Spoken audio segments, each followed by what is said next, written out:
So last time 13.2 exercise हमने complete की ना। आज हम लोग क्या पढ़ेंगे?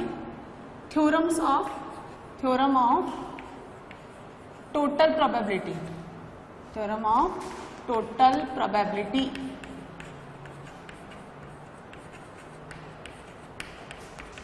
है ना? और इसको लॉज ऑफ टोटल भी बोलते हैं। लॉज ऑफ टोटल, तो theorem of total probability and laws of total. देखो इसको समझिए, यहां देखिए, मैं आपको एक एग्जांपल के थ्रू समझाती हूँ।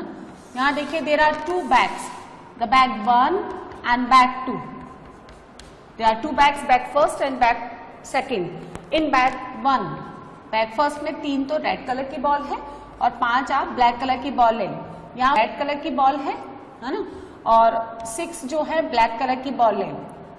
ठीक है, अब हमें क्या करना है कि रैंडमली दोनों बैग चूज करने की जो प्रोबेबिलिटी वो इक्वली लाइकली है। यानी बैग फर्स्ट लो या बैग सेकंड लो, दोनों को चूज करने की प्रोबेबिलिटी कितनी हो गई? 1/2 1/2, राइट। अब क्या है? 1 ball 1 bag is choose randomly, यानी आपने कोई सा भी एक बैग रैंडमली सेलेक्ट किया और उनमें से एक रेड कलर की, मतलब उनमें से कोई एक बॉल आपने रैंडमली निकाली। तो ये कह रहा है कि find the probability it should be of red colour, है ना। यानी pick a bag randomly, pick a bag randomly and draw a ball,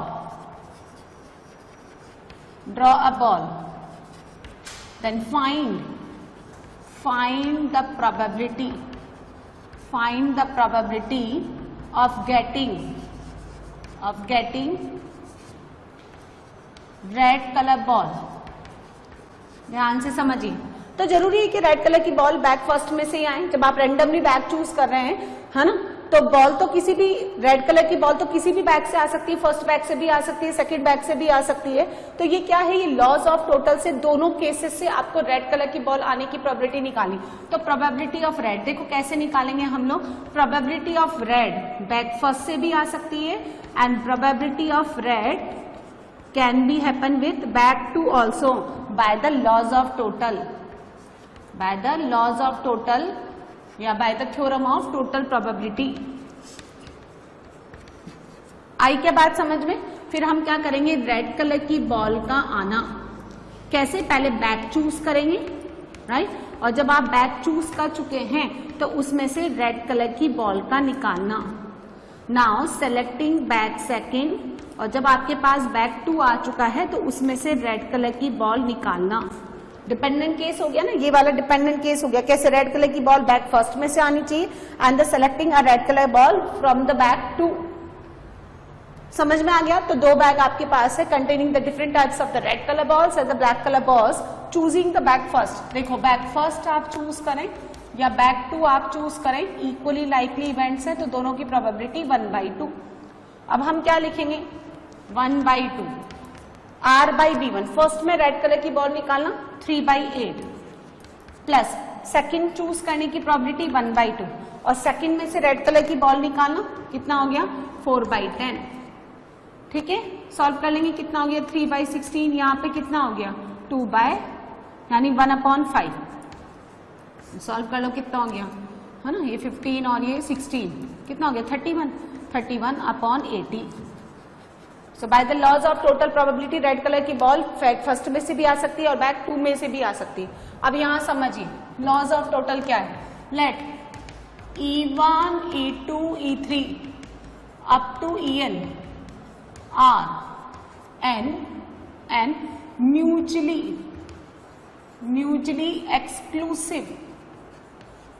exclusive or exhaustive events. क्या मतलब है म्यूचुअली एक्सक्लूसिव का? यानी EI का EJ के साथ, where I is not equals to J, इनका इंटरसेक्शन कितना होना चाहिए? 5 and I and J varying from 1 to 3 up to N। Mutually exclusive होना चाहिए, यानी एक का होना दूसरे को रिजेक्ट करेगा, दोनों कभी भी साथ साथ नहीं होंगे, तो दोनों का इंटरसेक्शन कितना होना चाहिए? 5। म्यूचुअली एक्सक्लूसिव हम इसलिए लेते हैं कि कोई भी केस आपका जब यूनियन लेने पर रिपीट नहीं होना चाहिए, कॉमन नहीं होना चाहिए। जैसे आप P A यूनियन B निकालते हो तो अगर वो म्यूचुअली एक्सक्लूसिव नहीं है तो ए यूनियन बी में क्या करते हो, P A plus P B, और फिर क्या करते हैं ए इंटरसेक्शन बी आपको सब्ट्रैक्ट करना पड़ता है ना, क्योंकि ए इंटरसेक्शन बी 2 बार आ जाता है। तो हमने पहले ही वो वाला केस हटा दिया। म्यूचुअली एक्सक्लूसिव मतलब यूनियन लेने पर कोई भी केस डबल बार नहीं आएगा। तो पेयर वाइज लो या 3-3 लो, कैसे भी लो, ये म्यूचुअली एक्सक्लूसिव है, यानी इनका इंटरसेक्शन कितना फाई आएगा। और एग्जॉस्टिव इवेंट का मतलब है कि यदि मैं इनका यूनियन ले लूं सबका, E1 union E2 union E3 union En, तो पूरा की पूरा क्या बना लेना चाहिए, सैंपल स्पेस, यानी कोई भी केस मिस भी नहीं होना चाहिए। कंबाइन टुगेदर ऑल, ये क्या होना चाहिए, पूरा सैंपल स्पेस हो जाना चाहिए। तो E1 E2 E3 En are the n mutually exclusive और exhaustive events of an random experiment, किसी रैंडम एक्सपेरिमेंट के ये एन इवेंट्स हैं। And let A B a event, A कोई इवेंट है which occurs either with E1 और E2 और E3 और En. So by the laws of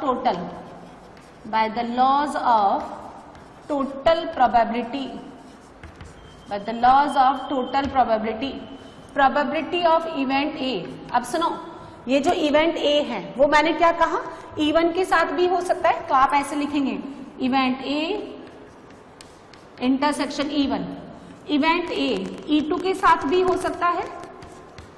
जैसे यहाँ पे क्या है, रेड कलर की बॉल निकालनी है, तो रेड कलर की बॉल बैक फर्स्ट के साथ भी हो सकती है, रेड कलर की बॉल आप सेकंड बैक से भी निकाल सकते हैं। तो by the laws of total probability red colour की बॉल बैक फर्स्ट में से भी आ सकती है, बैक सेकंड में से भी आ सकती है।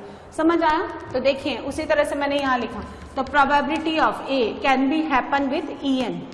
अब आप क्या लिखेंगे, प्रोबेबिलिटी ऑफ E1, इस E1 इवेंट की प्रोबेबिलिटी, और जब E1 आपने चूज कर लिया है तो उसमें से ए इवेंट का होना, ये और ये कट जाना चाहिए।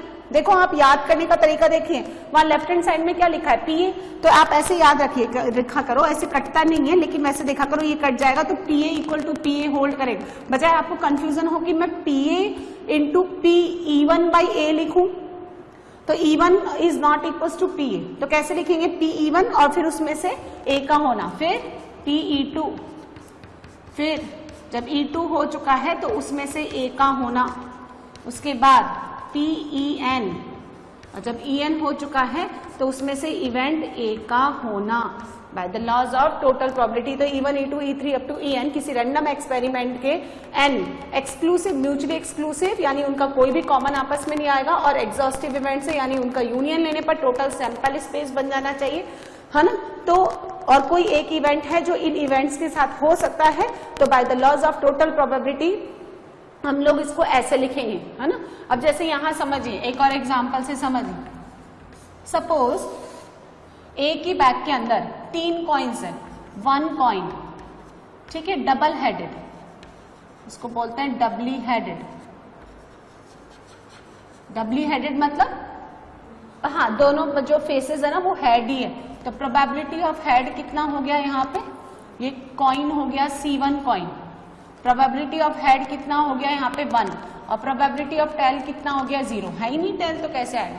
सेकंड कॉइन, एक और कॉइन है फेयर, एक फेयर कॉइन है, तो probability of head is equals to probability of tail is equals to half. और एक बायस्ड कॉइन है, बायस्ड कॉइन, ठीक है, जिसमें probability of head is 75% of, है ना, और प्रोबेबिलिटी ऑफ टेल इज 25%, तो कितना हो गया 3/4, एंड प्रोबेबिलिटी ऑफ टेल कितना हो गया यहाँ पे 1/4।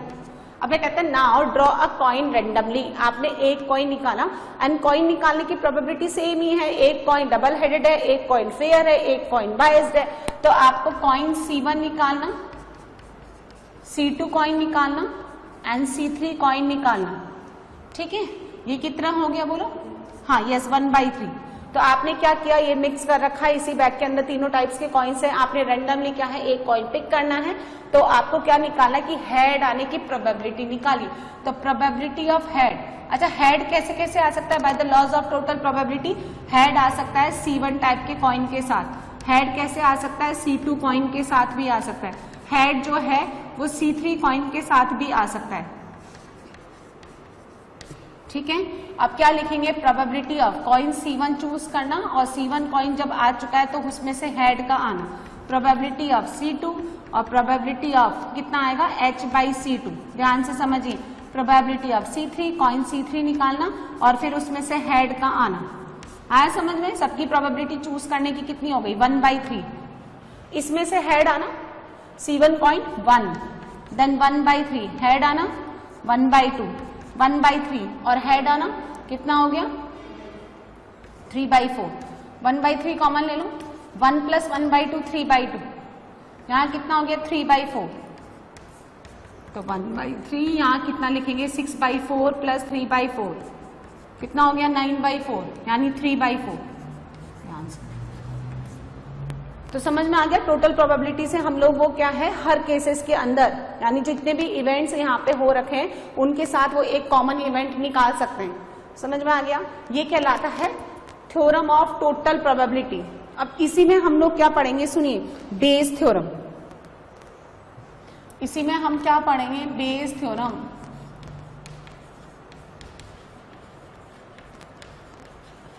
बेस थ्योरम या फिर रिवर्स प्रोबेबिलिटी, इसको समझिए। अब आपने क्या किया इसी क्वेश्चन में देखिए, चूज अ बैग रैंडमली, आपने एक बैग को क्या किया सेलेक्ट किया randomly and draw a ball randomly. आपने एक बैग रैंडमली चूज किया, मतलब देखिए ये लॉज ऑफ टोटल प्रोबेबिलिटी और बेस थ्योरम ये सबसे ज्यादा इंपॉर्टेंट है। बेस थ्योरम में बोर्ड के पेपर में जो भी क्वेश्चन बनता है वो मेजर क्वेश्चन बनता है, यानी 6 मार्क्स का क्वेश्चन बनता है। ठीक है ना, तो इसको बहुत इंपॉर्टेंट है। जेईई एडवांस में भी क्या है ये मेजर क्वेश्चन एडवांस लेवल का कंसिडर होता है। तो सीबीएसई में बेस थ्योरम पे बेस जब भी क्वेश्चन आएगा तो 6 मार्क्स का क्वेश्चन डेफिनेटली बनेगा, तो ये इतना इंपॉर्टेंट है। और बेस थ्योरम में जो भी हम टोटल केसेस लेते हैं वो किससे लेते हैं, by the laws of total probability से। यानी ये जो टोटल प्रोबेबिलिटी से जो मैं ये PR निकाल रही हूँ या यहाँ पे PH हम लोग निकाल रहे हैं हेड आने की प्रोबेबिलिटी, तो ये क्या है उनकी सैंपल स्पेस की तरह काम करते हैं, इसलिए मैंने ये लॉज ऑफ टोटल प्रोबेबिलिटी आपको पहले पढ़ा। तो देखिए आपके पास 2 तरह के बैग है, ये रेड और ब्लैक हो गया, रेड ब्लैक हो गया। We choose a bag randomly and select draw a ball randomly. अब ये कहता है कि जब आपने बॉल उसमें से निकाली तो रेड कलर की बॉल आई आपके पास, है ना। पहला इवेंट क्या है सुनिए, पहला इवेंट तो ये था कि आपने एक बैग चूज किया, राइट, और दूसरा इवेंट क्या किया आपने एक बॉल निकाली, कोई सी भी आ सकती है वो बॉल, रेड भी आ सकती है क्योंकि आप जो भी काम करते हैं एक्सपेरिमेंट वो कैसा है रैंडम। अब आपने बॉल कैसे निकाली, कोई सी भी एक बॉल निकाली, लेकिन बॉल निकालने के बाद आपने क्या देखा कि वो कौन से कलर की बॉल है, रेड कलर की बॉल। ये सेकंड इवेंट हो गया।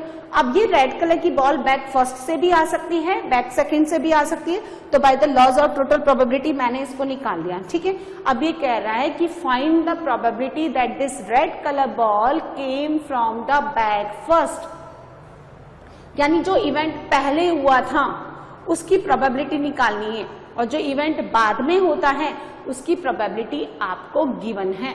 तो बेस थ्योरम में हम लोग क्या करते हैं, देखिए बेस थ्योरम में होता है प्रोबेबिलिटी ऑफ रिक्वायर्ड, ये सबसे सही फॉर्मूला होता है बच्चे को सिखाने का, probability required upon given, probability of required to the given. ठीक है, यानी probability of required intersection given to the probability of given. ठीक है, पहले आप इस क्वेश्चन के थ्रू समझिए। तो आपको ये कह रहा है कि pick a bag randomly draw a ball, ये तो आप इसको ए पार्ट कर दो। सेकंड है ना, draw it is found that ball is of red colour, then find the probability that it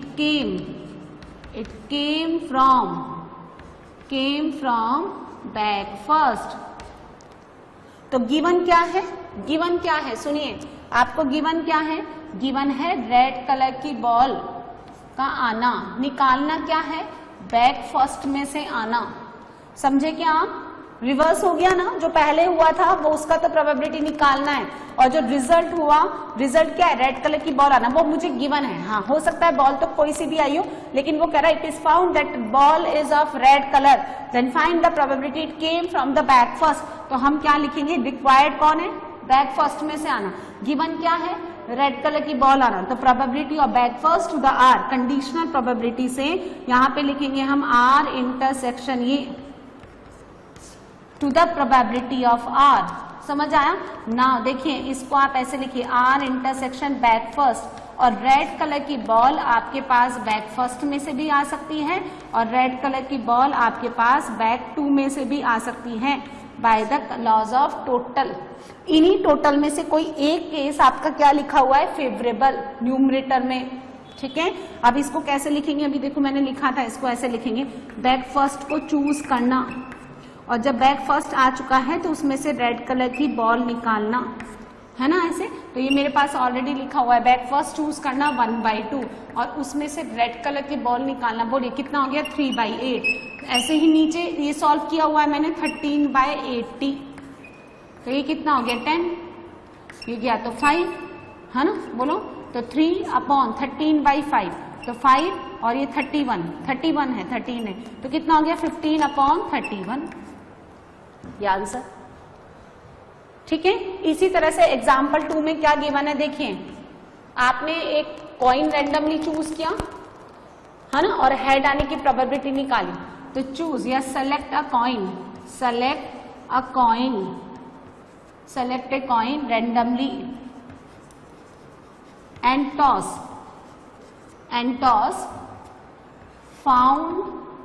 found that head comes up, then find the probability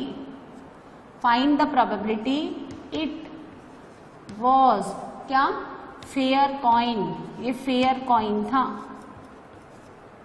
तो given क्या है, हेड आना, रिक्वायर्ड क्या है, फेयर कॉइन होना। Fair coin को मैंने क्या माना वहां पे, C2, फेयर कॉइन क्या माना, C2। इसको क्या लिखेंगे, probability of H intersection C2 divided by probability of H। तो C2 कॉइन चूज करना, प्रोबेबिलिटी ऑफ C2, और जब कॉइन C2 चूज कर लिया है तो उसमें से हेड आना, और प्रोबेबिलिटी ऑफ H, ये देखो C1 कॉइन के साथ भी हो सकता है by the laws of total probability, head आपका C2 कॉइन के साथ भी आ सकता है, और हेड आपका C3 कॉइन के साथ भी आ सकता है। तो ये क्या होगा, C2 कॉइन चूज करना 1/3, फेयर कॉइन पे हेड आना 1/2, और ये मैंने सॉल्व कर रखा है, कितना है 3/4, तो ये काट दीजिए, कितना हो गया 1/3 और 2/3, so answer is 2/9।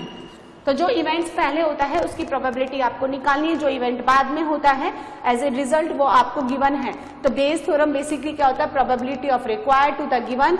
So required की आपको प्रोबेबिलिटी निकालनी है, जबकि कंडीशन क्या है, ये गिवन है। So required intersection given to the probability of given, and probability of given किससे निकालेंगे, by laws of total probability, by the laws of total. Clear है?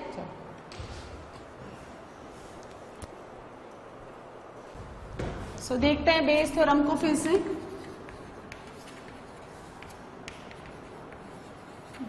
बेस थ्योरम देखिए, सो लिखिए let E1 and En are n mutually exclusive यानी pairwise disjoint events है, इनका intersection कितना 5। सो ये सारे के सारे events mutually exclusive and exhaustive events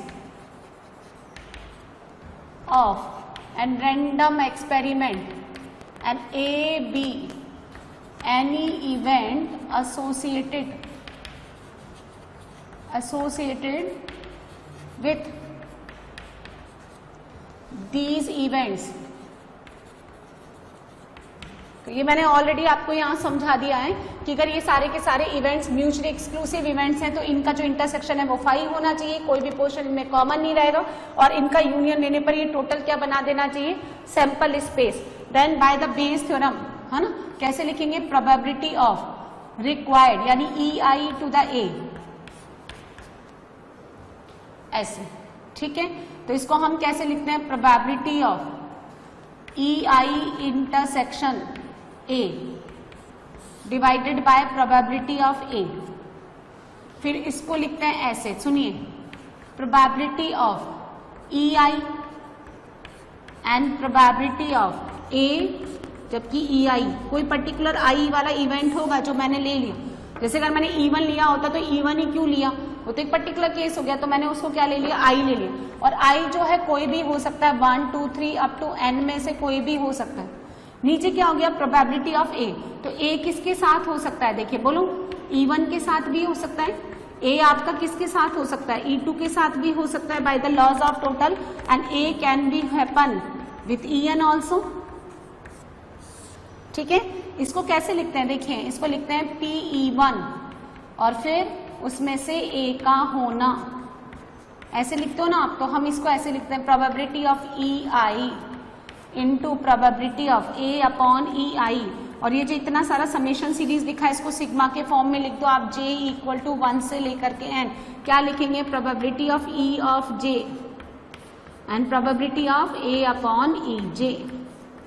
तो जब आपके पास J का वैल्यू 1 है तो प्रोबेबिलिटी ऑफ E1 और A बाई E1, J का वैल्यू जब 2 है तो probability of E2 and probability of A by E2 and for N के लिए एंड सो ऑन, तो probability of EI to A, ये बेस थ्योरम। और याद रखने का तरीका ये बेस्ट है, रिक्वायर्ड टू द गिवन, और गिवन कैसे निकालते हैं, by the laws of total probability, है ना। तो 2 क्वेश्चन तो हमने पहले से ही समझ लिया, और क्वेश्चन देखते हैं, देखिए इसका एग्जाम्पल देखते हैं हम लोग, है ना। एक क्वेश्चन देखते हैं, तो ये नोट कर लें, इधर का आप क्लियर करवा देते हैं। तो चलो बेस थ्योरम को समझते हैं हम एक एग्जांपल से। यहाँ देखें, इन ए फैक्ट्री 3, है ना, in a factory which manufactures bolts machine A, B and C, 3 तरह की मशीन है। एक कोई फैक्ट्री है, अब फैक्ट्री उसमें 3 टाइप की मशीन है, A, B and C। A machine manufacture करती है, देखिए 25% बोल्ट, B जो है मैन्युफैक्चर करती है 35% bolts and 40% bolts manufactured by the machine C। Of their output, यानी यहां सुनिए, B1 ऐसे लिख लो, B1 द bolt is manufactured by machine A। B2 is the bolt manufactured by machine B। B3 are the bolts manufactured by machine C। ठीक है, समझ आ गया। तो probability of B1 25 upon 100, probability of B2 35 upon 100 and probability of B3 कितना हो गया, 40 upon 100। तो पहले मैं क्वेश्चन लिख देती हूँ, बता देती हूँ पूरा। देखो ABC, एक किसी फैक्ट्री में 3 मशीन है ABC, 25% बोल्ट इसके थ्रू मैन्युफैक्चर होते हैं, 35% bolts are manufactured by the machine B and 40% bolts are manufactured by the machine C। ठीक है, of their output 5%, 4% and 2% respectively are defective. Defective bolts कितने हैं, यहाँ देखिए, डिफेक्टिव बोल्ट्स इसके कितने, 5%, इसके कितने हो गए, 4%, ठीक है, और इसके कितने हो गए, 2%, ठीक है। अच्छा, event E, the bolts are defective, ऐसे मानना पड़ेगा, द बोल्ट्स आर डिफेक्टिव कई बार हम लोग ना ऐसे भी सिंबल ले लेते हैं, जैसे डी ले लेते हैं, तो डी का मतलब डिफेक्टिव। B1 ना लेकर के A ले लो यानी मशीन A, B2 ना लेकर के B ले लो, B3 ना लेकर के C ले लो या मशीन C। तो वो हम इस तरह से मानते हैं ABC, तो हमें पता चल जाता है कि मशीन A के रेस्पेक्ट में बात कर रहे हैं, B का मतलब क्या है B के रेस्पेक्ट में। तो इस तरह से इतना लिखना पड़ता है ना। तो ये क्या कर रहा है, डिफेक्टिव। सुनिए, इवेंट E डिफेक्टिव होना बाय द मशीन A यानी E by A, तो वो मैंने यहाँ क्या माना B1। E by B1 कितना है 5% यानी 5/100। फिर E by B2 defective ball by the machine B कितना हो गया 4%, 4/100। And probability of E by B3 कितना हो गया, बोलो 2% यानी 2/100। अब ये क्या कह रहा है, देखिए सुनिए, a bolt is drawn randomly, आपने एक बॉल्ट जो है रेंडमली सेलेक्ट किया and from the product and it is found to be defective. आपने रेंडमली तीनों जो टाइप के बोल्ट्स है उसमें से एक बोल्ट रेंडमली सेलेक्ट किया और देखा कि ये डिफेक्टिव है। Then what is the probability, अच्छा गिवन क्या है, गिवन क्या है, बोल्ट का डिफेक्टिव होना, यानी ये गिवन है, ये जो केस है ना ये गिवन है, ठीक है। रिक्वायर्ड क्या है, what is the probability that it is manufactured by the machine B. Required क्या है, मैन्युफैक्चर्ड बाय मशीन बी, यानी क्या रिक्वायर्ड है, ये B2 ये रिक्वायर्ड है। तो आप क्या लिखेंगे, प्रोबेबिलिटी ऑफ B2, और गिवन क्या है, ये क्या लिखते हैं हम लोग, probability of required to the given, यानी रिक्वायर्ड है B2 और गिवन क्या है, इवेंट E। तो लिखिए इसको, probability of B2 intersection E upon probability of E। E मतलब डिफेक्टिव होना, तो डिफेक्टिव कब कब हो सकता है बताओ, डिफेक्टिव बोल्ट्स तो B1 के साथ भी हो सकता है, मशीन A से भी आ सकते हैं, मशीन B से भी आ सकता है और मशीन C से भी आ सकते हैं by the laws of total. अब ऐसे लिखेंगे, पहले आप B2, उसके बाद जब B2 आपने चूज कर लिया है तो उसमें से डिफेक्टिव का होना, ऐसे लिखिए। फिर नीचे लिखिए प्रोबेबिलिटी ऑफ B2। एक केस यहाँ पे देखो, ये टोटल सैंपल स्पेस की तरह काम करेगा और इसी में से कोई केस इसका क्या होगा, फेवरेबल। तो probability of E by B2 plus probability of B1, probability of E by B1, then probability of B3, then probability of E by B3। आई बात समझ में। अब लिख लो, B2 बोल्ट चूज करने की प्रोबेबिलिटी कितनी है, 35/100 और E by B2 कितना है, 4/100। ये नीचे भी लिख दो, 35/100 इंटू 4/100, फिर 25/100 और E by B1 5/100, then 40/100 and 2/100। Denominator same रखा करो ताकि ये ऐसे कट जाए, है ना। तो कितना हो गया, 35 इंटू 4 अपॉन कितना होता है, 35 इंटू 4 170, नहीं 77 140, है ना। तो 140 प्लस यहाँ कितना हो गया 125 और ये कितना हो गया 80, तो ये कितना हो गया मिलकर के 220 और ये कितना हो गया 125, तो 5 4 345 और ये कितना हो गया 140 और 345, 5 से जा रहा है ये, तो देखो 5 दूना 10 और कितना हो गया 5, हाँ 69। सो ये बेस थ्योरम हो गई। तो बोल्ट चूज करना, उसका डिफेक्टिव पाया जाना और बोल्ट किस मशीन के थ्रू मैन्युफैक्चर्ड होना, B2 मशीन यानी B मशीन। तो कौन सा इवेंट, B2 मुझे रिक्वायर्ड है और गिवन क्या है, बोल्ट का डिफेक्टिव होना यानी E इवेंट गिवन है। तो इस तरह से ये आपको किस पे काम करना है, इन फॉर्मूले पे। ये फॉर्मूले आपको लिखना है और फिर फाइनली इसमें कुछ भी नहीं, इतना सिंपल है ये बेस थ्योरम, तो इजी इतना है। आप अगर फॉर्मूले लिखना सीख जाते हैं तो उसके बाद आपको करना क्या है, सिर्फ डेटा पुट डाउन करना है। सो बेस थ्योरम पे नेक्स्ट क्वेश्चन और देखिए। क्वेश्चन में रीड करती हूँ, doctor is to visit a patient, example number 20 इस एनसीईआरटी की बुक का।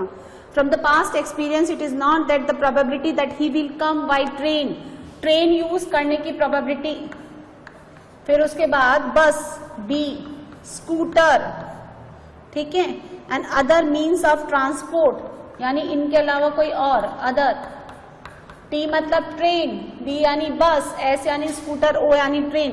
तो कितना हो गया 3/10, 1/5, 1/10 and 2/5। A doctor is visit to a patient, ठीक है, the probability that he will come by train, bus, scooter or by other means of transport are respectively the probability that he will be late, the probability that he will be late यानी late आना, ठीक है, when use train, late आना, use bus, late आना scooter और late आना use other transport, the probabilities he will be late are 1/3 if he come by train। 1 नहीं, कितना दे रखा है 1/4, बस के लिए 1/3, स्कूटर के लिए 1/12, ठीक है। But if he comes by other means of transport then he will not be late, मतलब 0, लेट होता ही नहीं। When he arrives he is late, जब वो पहुंचा कहीं पे भी इसको जाना था तो वो लेट हो गया। व्हाट इज द, ये गिवन है, यानी गिवन क्या है, लेट होना।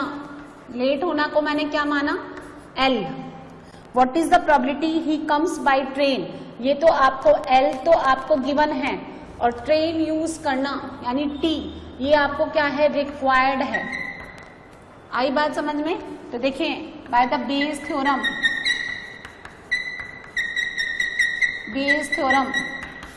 प्रोबेबिलिटी ऑफ T और लेट होना required upon given T intersection late.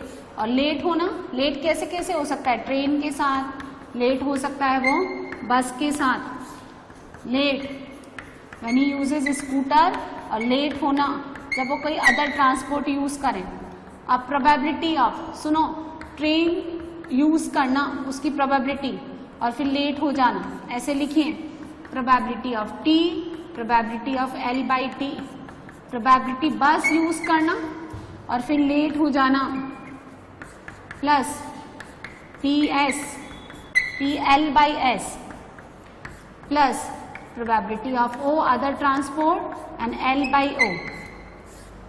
तो डेटा पुट कर दो, आपके पास है कितना हो जाएगा, देखिए, हाँ 3/10 इंटू 1/4, 3/10 इंटू 1/4, देन 1/5, 1/3, 1/10, 1/12, और ये तो 0 हो गया, है ना। तो क्या करूं मैं इसको, देखो इसको मैं ऐसे लिख देती हूँ 2/10, 1/5 की जगह। तो क्या होगा, ये 10, ये 10, ये 10 और ये 10 कट जाएगा, कितना बचा 3/4, 3/4 प्लस 2/3 प्लस 1/12, 3/4, नीचे का सॉल्व करो तो 12, 9, 8 और प्लस 1, ये इससे काटिए 3, तो कितना हो गया 3, यहाँ 3 और ये कितना हो गया 9, 18, है ना, कितना हो गया, यस 1/2। क्लियर है? चलिए नेक्स्ट देखिए, इसका example number 21। A man is known to speak, a man is known to speak truth, मतलब 100% ट्रू नहीं बोलता वो, speak truth 3 out of 4 times, 4 times। He throw a die, he throws a die and reports